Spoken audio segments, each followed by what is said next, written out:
Welcome to my channel Learn with Dr. Shweta. Hello learners, welcome back to Learn with Dr. Shweta.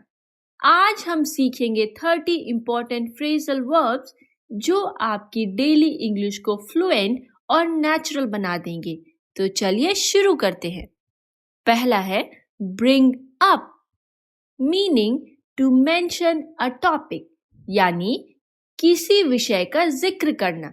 For example, she brought up the issue of salary in the meeting, यानी उसने meeting में salary का मुद्दा उठाया। अगला है call off, meaning to cancel, यानी रद्द करना। For example, they called off the match due to rain, यानी उन्होंने बारिश के कारण मैच रद्द कर दिया। अगला है carry on, meaning to continue, यानी जारी रखना।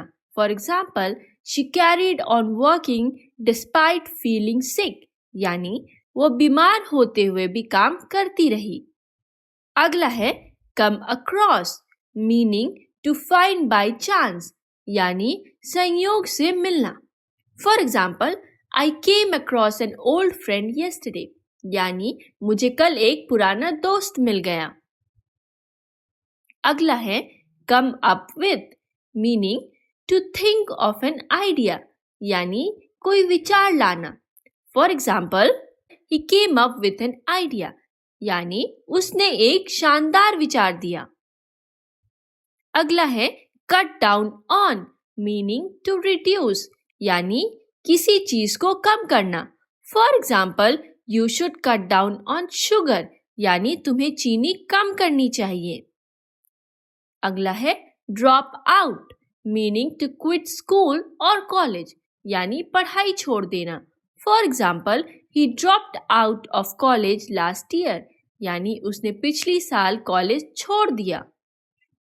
अगला है figure out, meaning to understand or solve, यानी समझना या हल निकालना।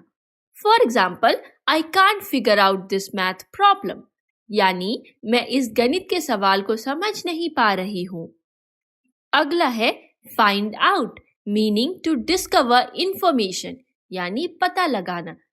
For example, she found out the truth, यानी उसे सच पता चल गया।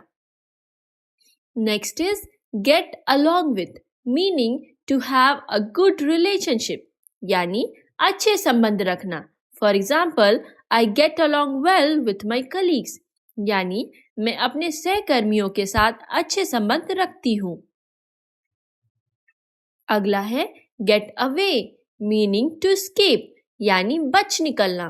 For example, the thief got away from the police, यानी चोर पुलिस से बचकर निकल गया। अगला है get rid of, meaning to remove or throw away, यानी छुटकारा पाना। For example, I need to get rid of old clothes, यानी मुझे पुराने कपड़ों से छुटकारा पाना है। अगला है give in, meaning to surrender, यानी हार मान लेना। For example, he finally gave in to pressure, यानी आखिरकार उसने दबाव में आकर हार मान ली। अगला है go through, meaning to experience, यानी अनुभव करना या सहना। For example, she went through a tough time, यानी उसने कठिन समय देखा। अगला है hold on, meaning to wait, यानी प्रतीक्षा करना। For example, hold on for a moment please, यानी कृपया 1 मिनट रुको। अगला है keep up with, meaning to stay at the same level, यानी गति बनाए रखना। For example, I can't keep up with his speed, यानी मैं उसकी गति के साथ नहीं चल पा रही हूँ। अगला है look forward to, meaning to be excited about something, यानी उत्सुकता से इंतजार करना। For example, I look forward to the holidays, यानी मैं छुट्टियों का बेसब्री से इंतजार कर रही हूँ। अगला है look into, meaning to investigate, यानी जांच करना। For example, the police are looking into the case, यानी पुलिस मामले की जांच कर रही है। अगला है make up for, meaning to compensate, यानी भरपाई करना। For example, he made up for his mistake by apologising, यानी उसने माफी मांगकर अपनी गलती की भरपाई की। अगला है pass away, meaning to die, यानी मृत्यु हो जाना। For example, his grandfather passed away last night, यानी उनके दादाजी का कल रात निधन हो गया।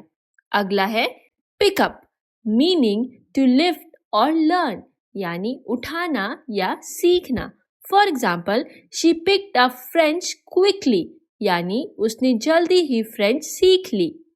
अगला है put off, meaning to postpone, यानी टालना। For example, they put off the meeting to next week, यानी उन्होंने बैठक अगले हफ्ते के लिए टाल दी। नेक्स्ट है put up with, meaning to tolerate, यानी सहन करना। For example, I can't put up with his behaviour, यानी मैं उसके व्यवहार को सहन नहीं कर सकती। नेक्स्ट है run into, meaning to meet unexpectedly, यानी अचानक मिल जाना। For example, I ran into my teacher at the mall, यानी मुझे मॉल में मेरे शिक्षक मिल गए। नेक्स्ट है run out of, meaning to have no more left, यानी समाप्त हो जाना। For example, we ran out of water, यानी हमारा पानी खत्म हो गया। नेक्स्ट है सेटअप, मीनिंग टू एस्टैब्लिश, यानी स्थापित करना। For example, he set up a new business, यानी उसने नया व्यापार शुरू किया। नेक्स्ट है take after, meaning to resemble, यानी किसी की तरह दिखना या व्यवहार करना। For example, she takes after her mother, यानी वो अपनी माँ की तरह दिखती है।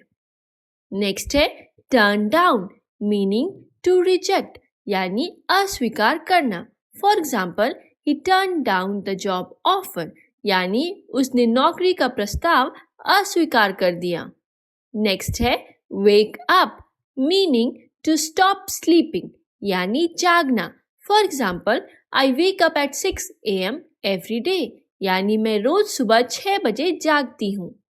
अगला है work out, meaning to exercise और सॉल्व अ प्रॉब्लम, यानी व्यायाम करना या हल निकालना। For example, he worked out a solution to the problem, यानी उसने समस्या का हल निकाल लिया।